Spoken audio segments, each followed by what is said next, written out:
everybody, welcome to this little tutorial on how to do a duplicate stitch to fix a tiny little mistake in a Colorwork pattern. My name is Mary Annarella of Lyrical Knits, and this is my latest hat. It is a cute little mushroom cap with several small mushrooms all over it and one larger mushroom. I don't know, I guess we'll call this one a portobello, but this hat is there's fungus among us because, hey, who doesn't want to wear a hat that has mushrooms all over it? Anyhow, I had a lot of fun designing it, and I think it's really cute. But there is one little thing that is driving me nuts about this hat, and you may not even see it now, but there is a stitch right here. This little red stitch here is supposed to be a white one, and it makes it look like these two mushrooms here are touching, and that is just driving me a little crazy. Let me zoom in on it and show you. See if we can see it a little bit better here. Yeah. See, the top of this mushroom is supposed to have 4 red stitches right there. This fifth one, that was supposed to be white. And I'm sorry, I am not going to go back to the top of this hat and frog all the way back there to fix that one little stitch. We can do this a different way. Let me zoom back out for a sec and just say that I am going to do a duplicate stitch with the same off-white thread, and I'm going to basically just embroider right over the top of the red stitch so that for the most part it covers it up well enough that I am happy with it. I'm a bit of a perfectionist, but I am not nearly the perfectionist that a lot of others are. And I know it's not going to bother me knowing that there's a red stitch underneath there. I'm going to cover it up as best I can here and wear the hat and have a good time with that. The hat itself has not been blocked yet. I think it's better to do the duplicate stitch before you block the hat, because I like to steam block my Colorwork, and that really presses it into place, and I want to get the replacement duplicate stitch, the embroidery on top of it in place first and then press it. I think it's just easier to do. So let's zoom in again and see what we're going to do. Okay, first up, you've noticed that I have threaded a small piece of the yarn that's in the color that I want that stitch to be. Where'd it go? Oh, there it is, right there. So what I'm going to do is I'm going to, from the other side, I'm going to go up, come up right at the base of this stitch. This is the stitch here. See that little V right there that I want to cover up. So I'm going to go underneath and pull my thread in right at the bottom of that V, and make sure that you leave enough of a tail. Like, I'm going to pull my little tail out here, see? And that's to make sure that I don't pull the whole thing through. So what I'll do here, I want to stitch here and here, but I can do this basically in just a couple stitches.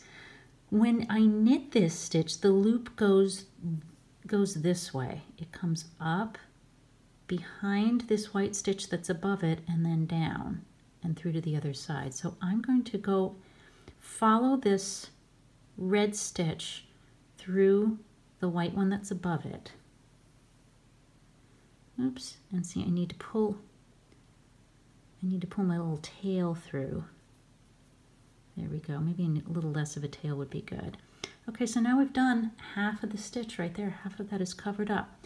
Now what I want to do is poke my needle right back into here, but it's got to go someplace else. So I just see, if I just do that, I feel like I can still see too much of the red, or it doesn't secure my embroidery yarn very well. So what I'm going to do is do duplicate stitch over the stitch next to it as well, which is already white. So I'll put my thread in here and then come up at the bottom of the V of the next stitch and pull that through. Okay, it already looks better to me. And when we block it, it's going to press that into place. But now I got to do something to secure this end there too. So I'm going to follow the white stitch. So I'm basically I'm doing a duplicate stitch over the stitch I want to cover up. Let me pull that out a little bit. Some of my red's poking through still, but I think blocking's going to take care of that. And now I'm duplicating the stitch that's below it. Now, this time, instead of coming up and duplicating yet a third stitch, I'm just going to put my needle through the bottom of the V and pull it through. All right. That looks pretty good. At least it looks better to me, and I can tighten it or loosen it as much as I want by flipping it over to the other side and fixing from there. So that's what I'll do, and we'll come back and I will show you how I block this Colorwork hat.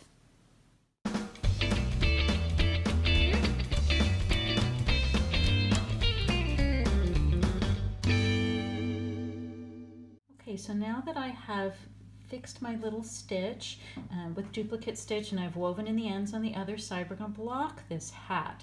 Normally, to block a sweater that is stockinette stitch or cables, I will just do what's called a soak or a wet block, and I'll soak my knit item for several hours, usually overnight, and I'll press the water out and let it dry flat.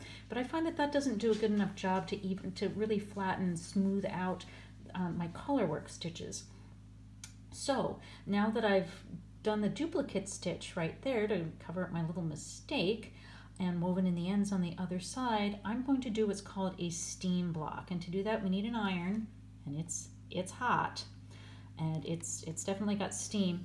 A lot of people will just steam their woolens like that, but I just don't find that does the job for me. I don't want to press the iron directly to my hand knits for reasons that I'm sure that people can be careful enough, but knowing myself, I would worry about actually burning my hand knits, and I don't want to do that. So what I do is I take a damp linen towel like this, and I put it on top of my Colorwork, then press on top of the damp towel. So let me show you how I do this.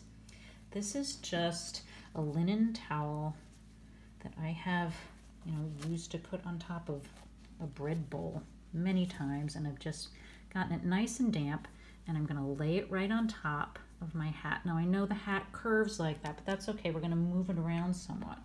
So now I will press my hot iron to that.